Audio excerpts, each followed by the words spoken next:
Can we just spray? If law enforcement didn't already have enough of a tough job in New York, thugs in the street, and I think this happened yesterday, if I'm not mistaken, making it harder, of course. Here you go.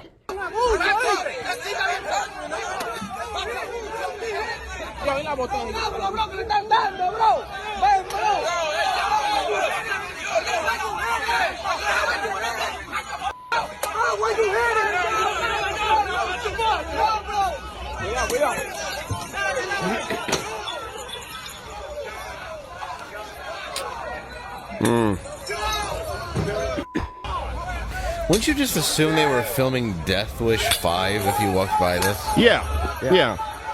That doesn't sound like plastic. A guy squaring off with a cop?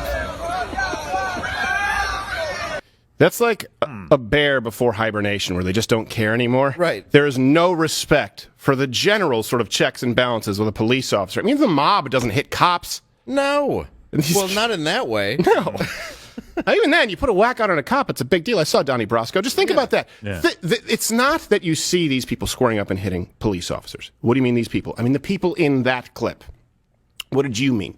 Now, it's that there is no fear of retribution or accountability because of the catch and release programs, because of the kind of defunding that we've seen across the country. They've been emboldened. We've seen a crime wave in New York. New York, it was like Disneyland for a while, and now we're back to the New York of old where Jason Voorhees is going to show up. I think we're past it, actually, at this point. Yeah. I don't know if it's ever been this bad. Well, they're also... You think it's worse than the 70s?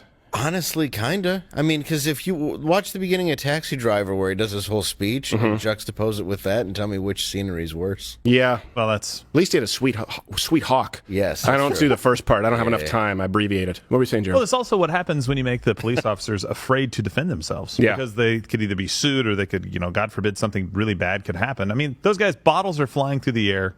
Hitting a cop in the head with a bottle from 50 feet, 30 feet, 20 feet, whatever it is, could knock that cop down on the ground. Hit kill his him. head. It could do a lot of damage. And so what's the appropriate response? Well, what we've told police officers is just stand there and kind of take it. Well, we don't want police Otherwise- officers to have guns. Now, they do there, but they don't. If the left, again, you always have to think, what would the left have if they were completely unfettered? No guns. Okay. Then they didn't want tasers. We've covered that extensively. They didn't want cops to have tasers. Then they don't want chokeholds. Right. What What are you left with? Yeah.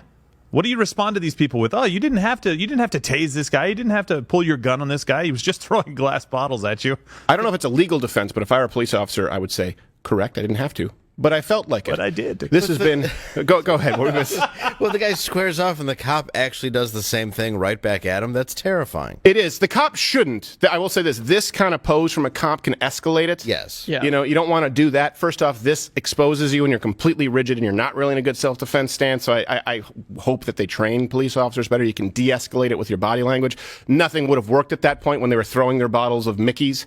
So, I think, a nice few ass beatings being administered would be a feel-good ending. Unfortunately, it didn't go down that way. But, hey, if you want to see what the left gets, look to New York and Detroit. But in this case, New York. This has been Empire State of Crime Watch.